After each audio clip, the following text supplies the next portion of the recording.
Hello everyone and welcome to your walkthrough for worksheets 5B, 5C, and 5D, and this is for the year-long version of college algebra. We are in week 11, and this week we have, there's 5 worksheets really. 2 of them are in class, so those are the ones I'm going to do when I actually see you guys this week in class 1 and 2. And then there's three worksheets that you should be completing as well, 5B, C, and D. These worksheets are all super duper similar to each other. In fact, there's nothing new in between them. So if you're doing 5B okay, you're going to be able to do 5D and vice versa. What we're doing in this chapter is very, very similar to what we were doing on 5A. We're just doing some linear programming. And what that means is we're going to graph some inequalities.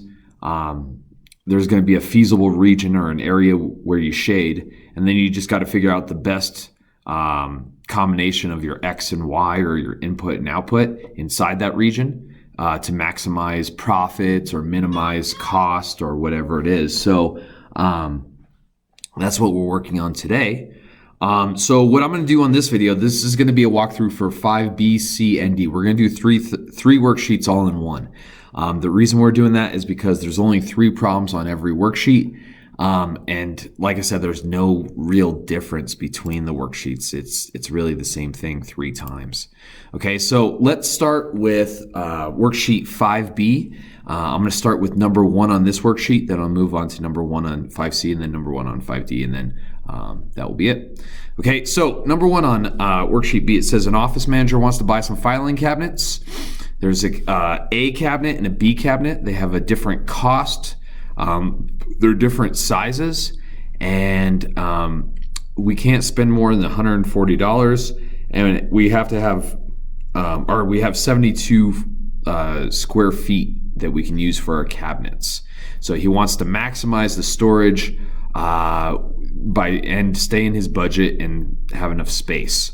So the way I set this up is I called cabinet A just A, called cabinet B just B, so that's simple enough. And to maximize, the thing we want to maximize on this is space. So we're looking at cabinet A. It takes, it holds 8 cubic feet of files, so we say 8 times A, because each cabinet A holds 8 cubic feet of files. And then cabinet B holds 12, so we say 12B. And this is what we're going to maximize. Whatever our A and B at the end of the day is, we plug them in here, and it's going to give us the biggest number. So we're maximizing that. So the constraints for this, well, first one is easy. It's the cost. Cabinet A costs $10, so we say 10A. Cabinet B costs how much? $20, so we say 20B. Add those together, and it has to be less than, or it could equal, the $140 that he has to budget for this.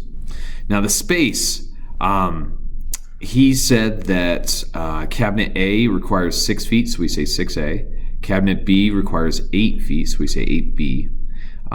Add those together, and it has to be less than or equal to the 72 square feet that he has for space. Okay.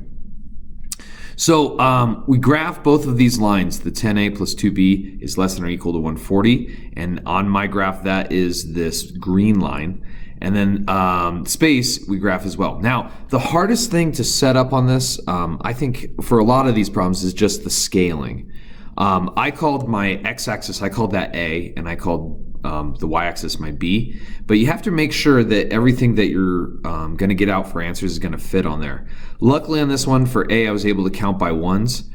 Same thing for B. I didn't have to like count by 2s or something like this. So this one works out really, really nice. So I just counted by 1s, but I only wrote every other one. So I went skipped 1, then 2, skipped 3, then 4, and so on and forth. So on and so forth. So you end up with this yellow region right here. Every single combination of x, y's in here will satisfy the conditions, meaning it will be less than $140 and it'll take up less than 72 feet. So what we're going to look at is what's the best possible combo of cabinets A and cabinets B that we could use to maximize our space. So you always find the corners. The top corner I got was 0, 7 because we're going 0 left and right, or we have 0 cabinets A and 7 B cabinets. So that's how I got that one. The 8.3 is where these two cross. So this is why we did that systems review. You got to figure out where these two cross. If you graph it very, very carefully, sometimes it'll be obvious where they cross. But sometimes you have to actually set up a system of equations and then solve it for A and B or whatever they are.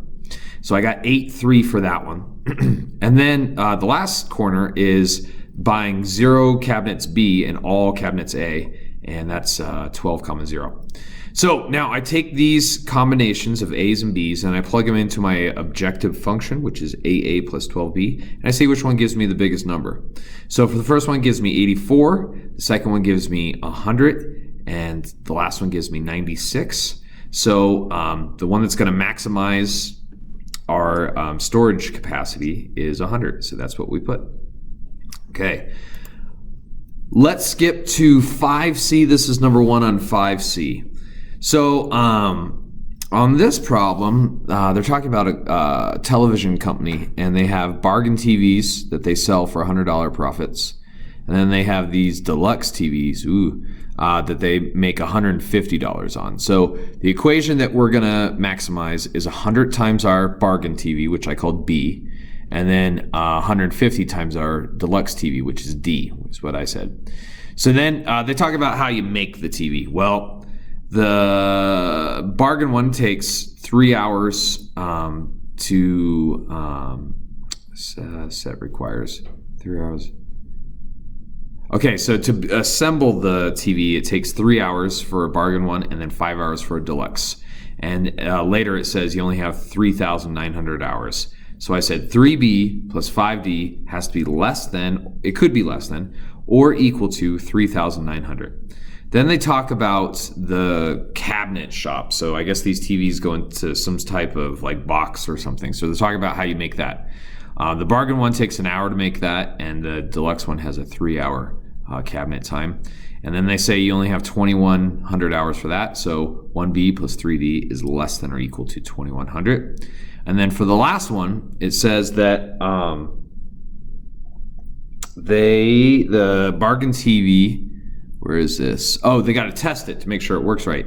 So it takes 2 hours to test a bargain one. It takes 2 hours to test a deluxe one. So 2B plus 2D is less than or equal to the 2,200 hours that they have for that. So these are our constraints. Now, this is a really good problem to talk about scaling. So if you just counted by ones, there's no way you're going to fit all your numbers on there, because when we look at, let's look at B for the first constraint. We divide 3,900 by 3, you're going to end up with 1,300. Well, that's not going to fit if you count by 1. So we have to figure out what the biggest number we're going to have for B on these constraints and the biggest number for D. Well, the way I did that is I just looked at the biggest combination. So I knew B had to go all the way up to 2,100. Because the second constraint says, if we get rid of that 3D and we just say 1B is less than or equal to 2,100, I know B has to be at least 2,100. So I figured out I had to at least count by 200. So I counted by 200 on both scales. That got me to the 2,100 for B. And the biggest number for D is the last one, where we get 1,100, because you're dividing by 2,200 by 2. So you got to make sure everything fits. I graphed all 3 lines and I shaded below because they're all less than or equal to. And then you end up with this blue feasible region. Well, this is kind of tricky because we do have to find where some of these lines cross, and it's not super obvious when we are graphing, because our graph is scaled weird and there's a lot of stuff going on here. So what I did is I found each of these by using systems of equations, and then I had the 2 easy ones, which were the ones on the X and Y axis. So for the first one, I got 1,100, 0. That's if we made all bargain TVs. The second one is the easy one. It's if we made all deluxe TVs, so 700. Then the last one, or the last 2, I should say, are where those 2 lines cross, and you have to figure out which lines they're talking about, which ones are crossing. So I got 800, 300 for one of them, and then 300, 600. Well, these are all our points, and once you find those, you just test them and see which one's going to maximize your profits. So if you plug each of those in, you get these max values. And the max value that we get for this one is the $125,000. So that is going to be our best point, and I marked it here on the graph. That's if you made 800 bargain TVs and 300 deluxe TVs. So that's gonna maximize your profits, okay? All right, last one that I'm gonna talk about today. And like I said, I hope you see the similarities in all these problems. They're not incredibly different, okay? This is number one on worksheet 5D. So it says manufacturer wishes to make gold. Wait, no, he's making bracelets and pins, I guess. Okay. Bracelets have some gold and platinum inside of them, and then a pin has some gold and platinum, and they have different amounts for each of them. So he wants to maximize profit. And if you look at this chart, he makes $12 of profit on a bracelet. So I said 12 times B for bracelet. And then a pin he makes $8 on, so 8 times P. So that's our objective function. We're going to try and max that out. Well, the constraints, if we're looking at this chart, a bracelet has 10 grams of gold in it, and a pin has 5 grams of gold. So we do 10 times B for bracelet plus 5 times P for pin, and it says available, we have 100 total grams of gold. So those two added together has to be less than or equal to 100. Same thing for platinum. 6B plus 8P is less than or equal to 96 grams that we have for platinum. So graph both of those. I had to count by twos because I had to fit a 20 for pins, and I had to fit a 16 for bracelets, so I had to count by twos. So you get this feasible region right here. Now, I got 0, 12, so that's making all pins. I got 10, 0, that's making all bracelets. And then the weird one where they cross, well, I had to solve that. I did it by hand over here, and I just have a little bit of my scratch work, but you end up getting 6.4 bracelets and 7.2 pins. Well, I did the max value for each of these, and the best point was the one where they cross, so they 6.4, 7.2. Well, you have to ask yourself here, can you make 6.4 bracelets? Well, I guess you could, but no one's going to buy a 0.4 of a bracelet. Same thing with pins. Is anyone going to buy 0.2 of a pin? Probably not. So that's probably going to get scrapped, or you'll just have a little bit extra. So what I did is I said 6.4 and 7.2, they don't really work. So what I did is I reduced them both to 6, 7, so that they're actual numbers. Well, now that's going to still be inside of my feasible region because I didn't round them up, I rounded them down. So I know they're inside this blue area. So I tested that with the whole numbers, 6.7 and 6, 7, and I got 128, which is still bigger than the other two numbers. So that is what I would actually put for the answer for that. Okay, I hope that was pretty painless. Like I said, the rest of the worksheets on 5D, 5C, and 5D are almost identical to what we just did. They just changed the situations and the numbers and stuff like that. So you're just going to go through those and solve those. I have all the answer keys on Schoology, and we're going to be talking about in class 1 and 2. I think I'm going to put the answer keys to those on Schoology as well, just in case someone's like gone or whatever. But yeah, I'm going to put all that on Schoology. If you have any questions about anything that I talked about in this video, please bring them to class or email me, and I will sort you out. Thank you very much, and have a lovely day.